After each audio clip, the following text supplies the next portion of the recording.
Ujú. Bueno, vamos a empezar.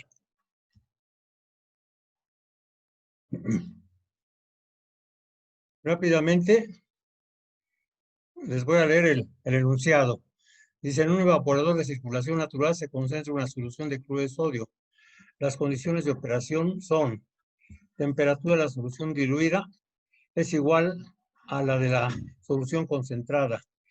El vacío en el condensador de mezcla es de 25.9 milímetros de mercurio. O digo, perdón, pulgadas de mercurio. Y hay una caída de presión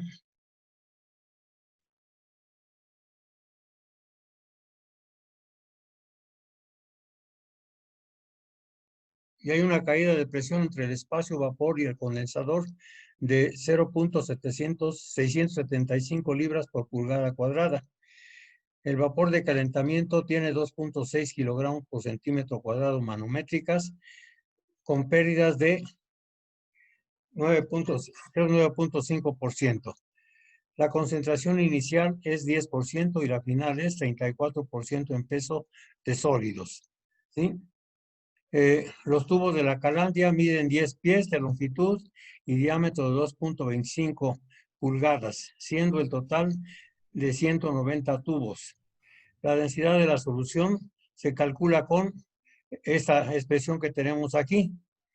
Es una expresión empírica para calcular, perdón, no es del específico, es para calcular la densidad. Y nos piden que calculemos la economía teórica y real, el consumo de vapor real, la capacidad evaporativa, el consumo de agua de condensación si entra a 18 grados Celsius y el tiempo para producir 50,000 kilogramos de solución concentrada. ¿Sí? Luego, las kilocalorías necesarias para evaporar 1 kilogramo de agua. Muy bien. Vamos a pasar a la siguiente.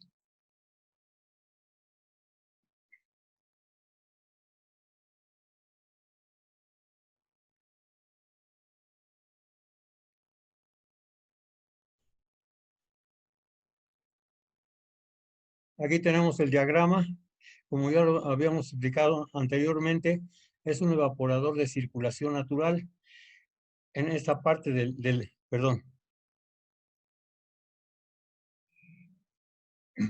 esta parte de nuestro dibujo está representada la Calandia. Aquí se encuentran los tubos por donde circula la solución que vamos a concentrar y por fuera de los tubos alimentamos el vapor de calentamiento. La solución diluida la estamos alimentando en la base del evaporador y aquí está saliendo la masa del vapor condensado. Por aquí estamos obteniendo la solución concentrada. Y el evaporado viene en esta dirección y llega al condensador barométrico o de mezcla. ¿Por qué se llama condensador barométrico o de mezcla? Porque se ponen en contacto. Permítanme un segundo, ¿sí?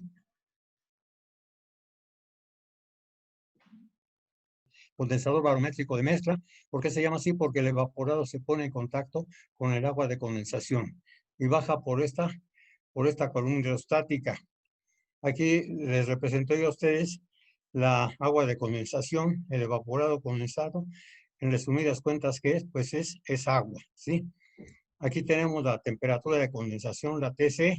Aquí tenemos la temperatura aparente de ebullición del agua o del evaporado, que es la TA minúscula, ¿sí? Y aquí tenemos la TX, ¿sí? Los datos: bruto, cloruro de sodio, temperatura de alimentación igual a la temperatura de ebullición, el vacío en el condensador 25.9 pulgadas de mercurio, la caída de presión entre el espacio líquido vapor y el condensador es de 0.675 libras por pulgada cuadrada. La presión del vapor manométrica de 2.6 kilogramos por centímetro cuadrado, las pérdidas de calor de 9.5%, la concentración de alimentación es de 10%, la concentración de la solución producto 34%. ¿Sí? Otra vez aquí se repitió la altura de los tubos, que es de 10 pies, y el diámetro 2.25. El número de tubos es de 190. Y con esta expresión, esta letra nos representa la letra Rho, que es la de la densidad, y nos dice que la densidad es igual a 1 más 0.23 de la concentración, y está dada en kilogramos por litro. Profesor, disculpe, me Sí. comenta que si puede aceptar a los demás compañeros. A ver dónde está. ¿Por dónde está? No los veo.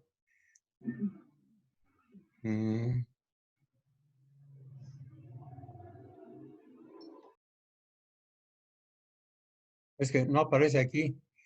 ¿Dónde puedo darles la entrada? A ver, vamos a ver aquí.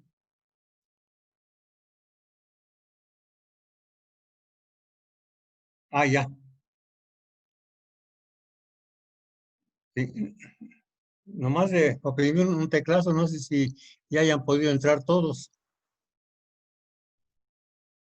¿No falta nadie?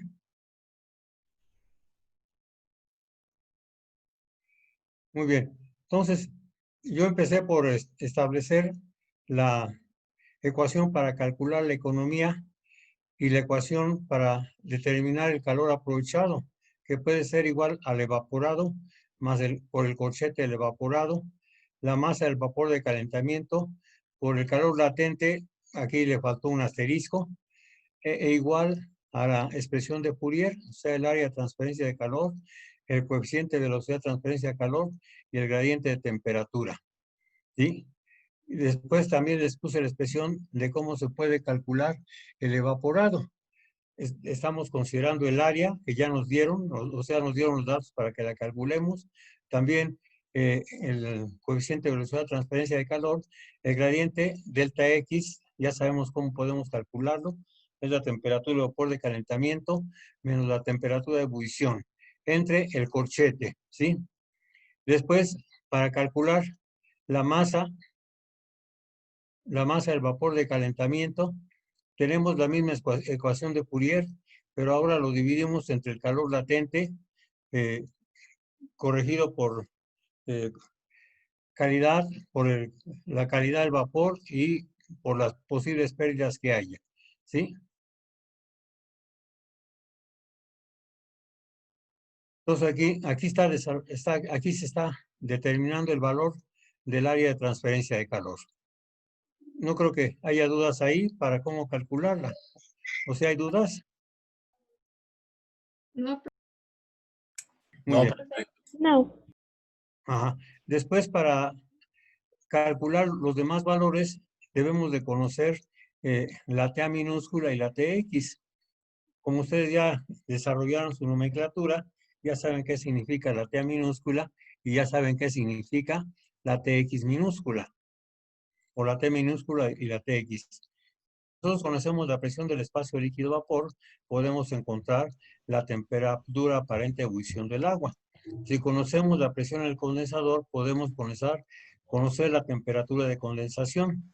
Y aquí nos están diciendo, hace rato veíamos que había una caída de presión. Entonces, para encontrar el valor del espacio líquido vapor, lo despejamos de la expresión que pusimos anteriormente y el valor de PC, al valor de PC le sumamos lo que decían que era la caída de presión. ¿Sí? Entonces, calculamos PC, tenemos la presión del vapor de calentamiento menos el vacío. ¿Sí? Entonces, creo que sí nos estaban mencionando dónde está instalado el evaporador, creo a nivel del mar, no recuerdo exactamente. Y le estamos restando el valor del vacío, ¿sí?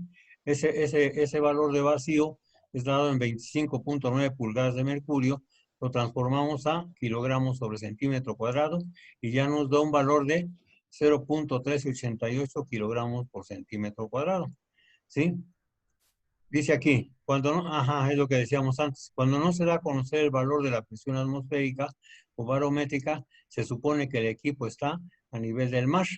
Así, por eso les puse a ustedes que PV es igual a 1.033 kilogramos sobre centímetro cuadrado. Conocido el valor de PC, nos vamos a las tablas de vapor y nos encontramos que su temperatura es de 52 grados Celsius, ¿sí?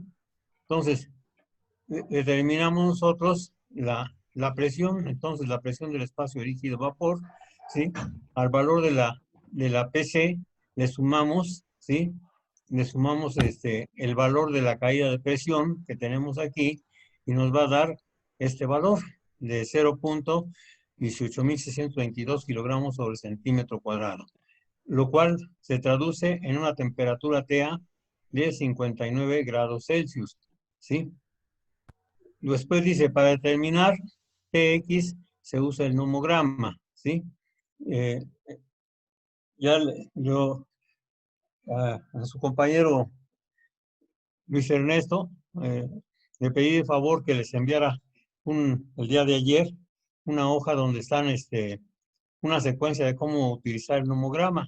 No sé si ya la recibieron y resolvieron los ejercicios que ahí les mandé. Sí. Ah, muy bien. Entonces vamos a pasar a la siguiente página. Cuando tengan duda, luego díganme, sí, para no, no pasar al siguiente tema.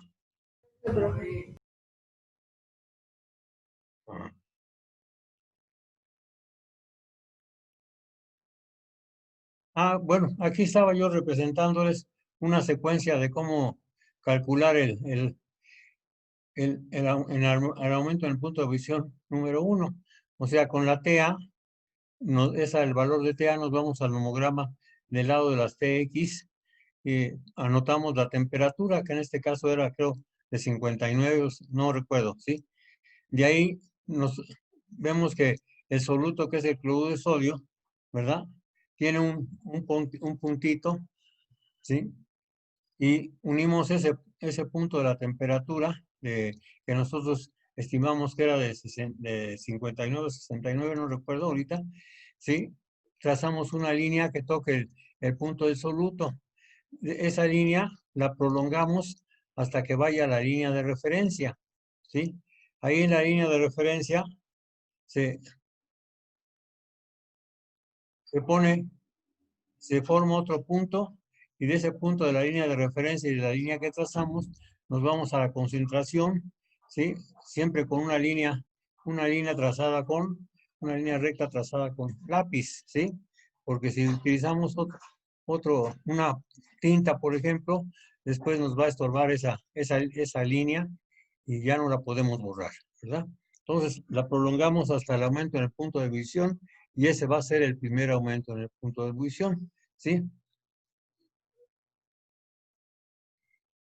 Después, hacemos un segundo intento, otra vez, pero ya con el valor de TX1, como dice aquí, ¿sí? TX1, ¿sí? Y no pusimos el aumento en el punto de ebullición que calculamos en el primer intento, pero sí estamos poniendo el del segundo intento, ¿sí? Y se lo sumamos, ¿verdad?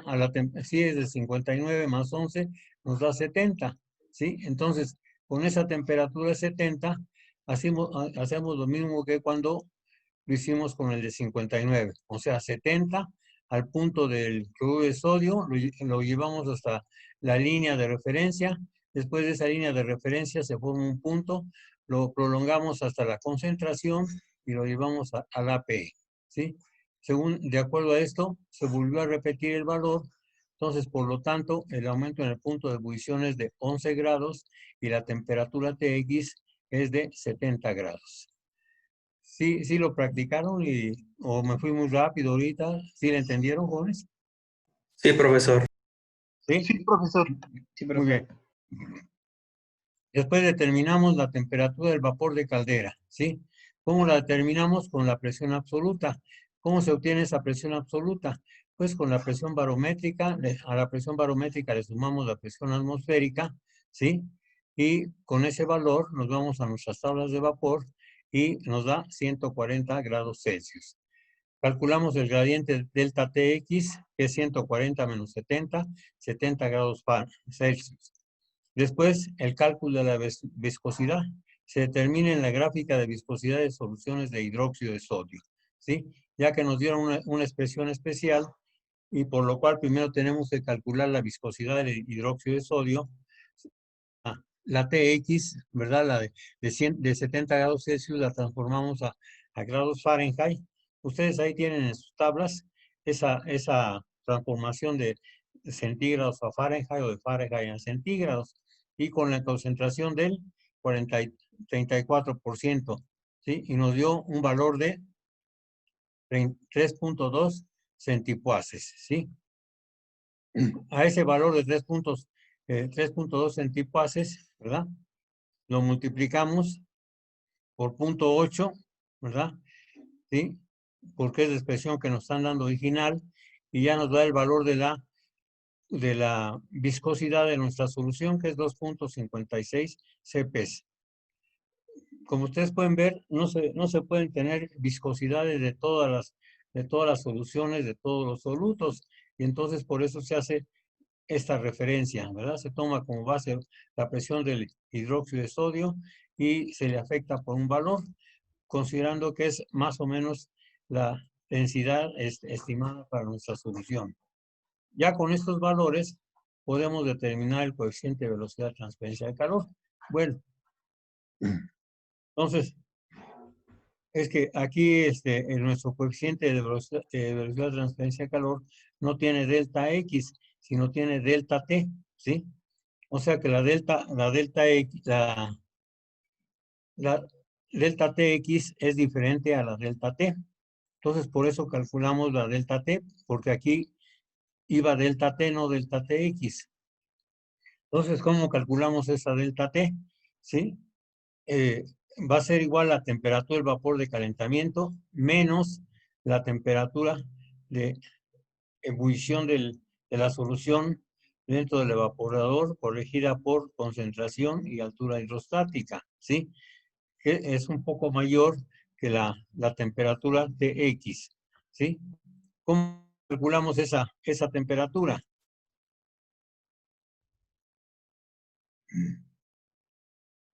Se me pierde mucho la flechita.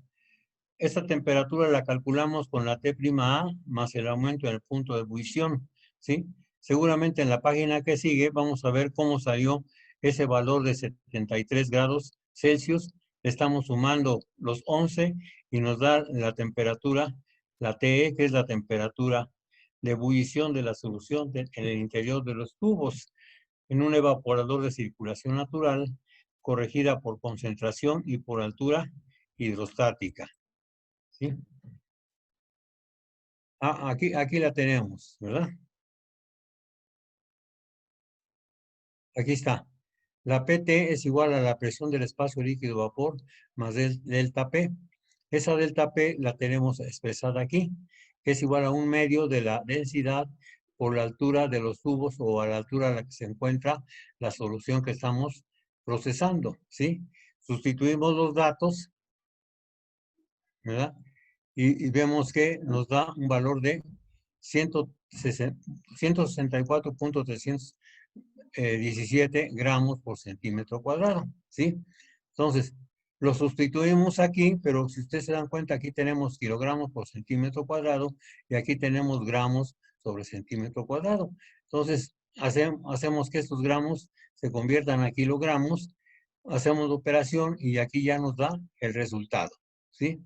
De 0.35. Entonces,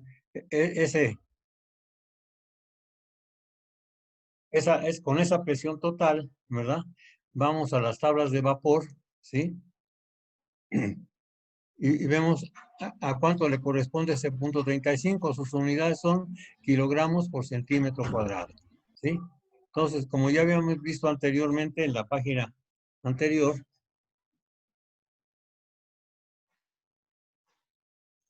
era de 70 grados Celsius, ¿sí?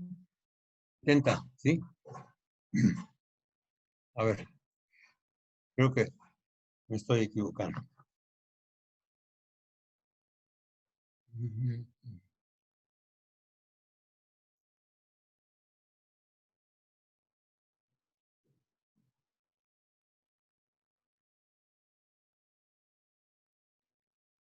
Sí, aquí está la T, ¿verdad? 73 grados obtenidos para T'(A) más el aumento en el punto de división nos da 84 grados Celsius. ¿Sí? Y es que fui para atrás, ¿verdad? En lugar de que hubiera empezado así, empecé así, ¿sí? Entonces, primero aquí calculé la densidad de nuestra solución. X tomé pues el de XP porque es la solución concentrada y esa es la temperatura a la que va a estar ebulliendo, ¿sí? Entonces me dio un valor de 1.0762 kilogramos por litro, ¿sí? Al sustituirla aquí, ¿verdad? Con esas, con esos valores, ¿verdad? Me dio este otro valor que tenemos aquí, ¿sí? Uh-huh. Aquí lo tenemos. Unos compañeros me preguntaban si aquí por qué la tenemos en kilogramos por litro, por qué usted hizo esta transformación. Y es que aquí serían gramos por centímetro cúbico, ¿sí? Gramos por centímetro cúbico. Uh-huh. ¿Para qué hice esa transformación? Pues para poder posteriormente ya tenerla en gramos sobre centímetro cuadrado, transformarlos a kilogramos y tener kilogramos sobre centímetro cuadrado con kilogramos sobre centímetro cuadrado. Entonces esto nos da 0.35 kilogramos sobre centímetro cuadrado, ¿sí?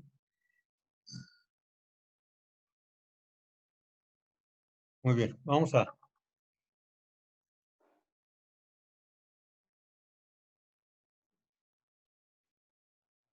Muy bien. Entonces, calculamos el evaporado. A ver si no me brinqué mucho. Sí, me brinqué. ¿Sí? Entonces ya tenemos aquí el coeficiente de velocidad de transferencia de calor. O sea, este 56, ¿cómo salió? Pues a los 140 grados Celsius le restamos el valor de TE. ¿Recuerdan ustedes cuál fue el valor de TE? De 84. ¿El valor de T? ¿7,4? 8,4. 8,4. Muy bien. 8,4. Entonces ya podemos calcular nosotros nuestro coeficiente de velocidad de transferencia de calor y nos dio 2.839.15 kilocalorías por gramo por metro cuadrado, por hora, metro cuadrado, grados Celsius. ¿Sí? Profesor, disculpe. Sí. En el cálculo que ahorita mencionó, ¿qué no es la viscosidad de la solución? Es que el 3.2 es el del hidróxido nada más. Y debería de ser el de 2.56, el de la solución, ¿no? ¿Para qué cálculo, perdón? Para el del coeficiente de transferencia. Vamos a regresar, vamos a ver. Ajá, ahí en el cálculo que acaba de mencionar. De la viscosidad. Ajá, ahí dice que la viscosidad de la solución es 2.56. Ajá. Entonces, ahí ya fue una falla mía, ¿sí? Sí, ya Sí, la vi. no hay problema. ¿Sí? Tenía que haber sido 2.56. Entonces, nuestro coeficiente de velocidad de transferencia de calor, pues va a ser mucho más grande. ¿Sí? A ver, si ustedes lo corrigen, ¿qué valor les va a dar?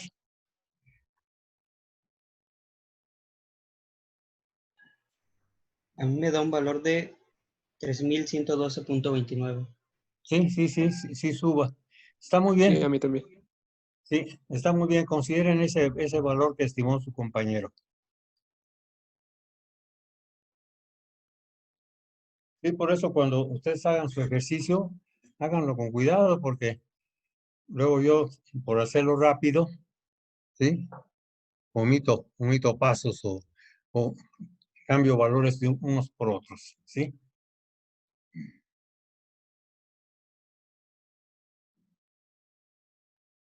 Muy bien. Entonces, vamos a ver cómo se determina el valor de las entalpías, ¿sí? La entalpía del evaporado, ¿sí? Ahí tenemos la expresión. Lo único que hacemos es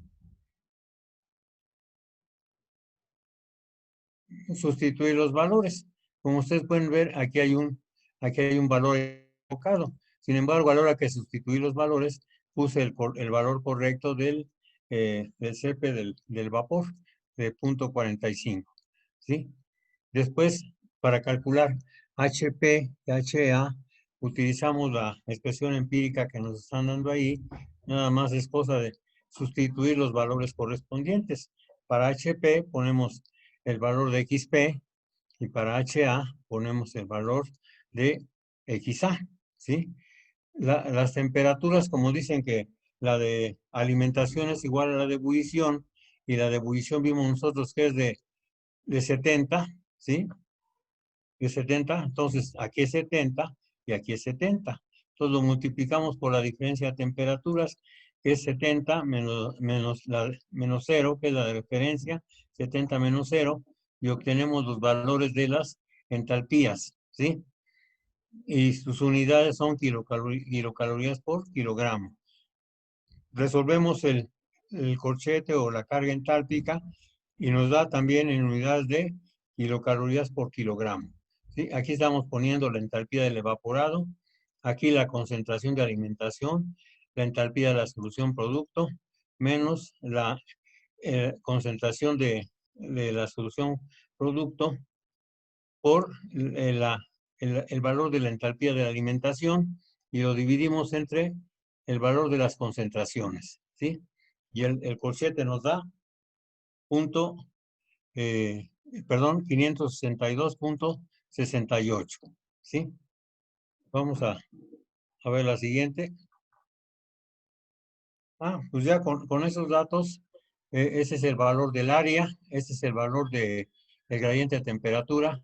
Este valor del corchete ya vimos que del coeficiente de velocidad de referencia de calor, ya vimos que está equivocado. Entonces, si ustedes sustituyen el valor nuevo, les va a dar un valor diferente de evaporado y les va a dar un valor diferente de la masa del vapor de calentamiento. Ya ustedes, un error nos va a arrastrar varios errores, ¿sí? Y ya va a coincidir los valores que tenemos aquí con los que ustedes determinen. ¿Pero ya se dieron cuenta? Sí, Muy bien. profe. Entonces, pues vamos a seguir trabajando con esos valores falsos, ¿verdad? O ustedes pongan aquí los correspondientes, y aquí van a obtener la economía teórica, que es de 0.91, o sea, 911 gramos por kilogramo de vapor de caldera. La economía real, como ustedes pueden ver, disminuye. ¿Por qué disminuye? Porque el valor del calor latente se hace más grande que el valor del calor latente teórico. Vamos a ver si ahorita los encontramos por aquí. Aquí está la capacidad evaporativa. Aquí está la cantidad de agua que entra al condensador. ¿Sí? Vean ustedes qué es lo que estamos ocupando. Estamos ocupando las entalpías del evaporado, la entalpía de la mezcla evaporado, agua, ¿verdad? Sí, que es de 52 grados Celsius. ¿Por qué digo de 52? La entalpía kilocalorías por kilogramo, ¿sí?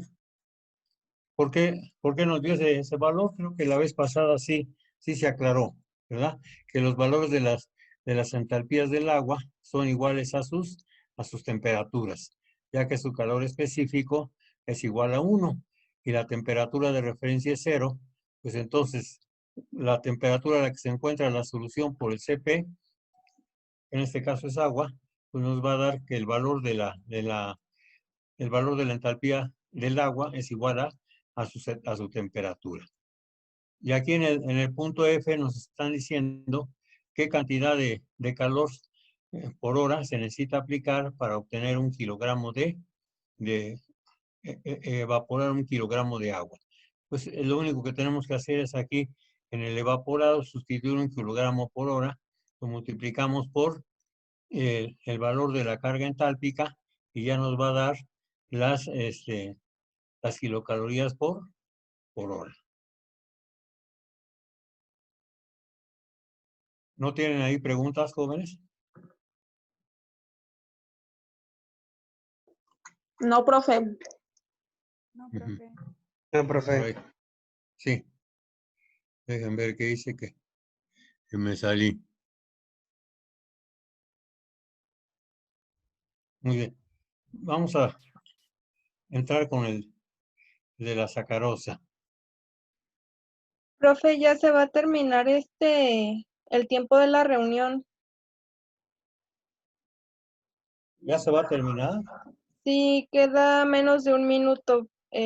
Vamos a volver a entrar con el mismo código. Sí. Ahorita deje llamar a mi coach para ver. ¿Sí? Sí, Pero profe. tenemos una hora, ¿no? Sí.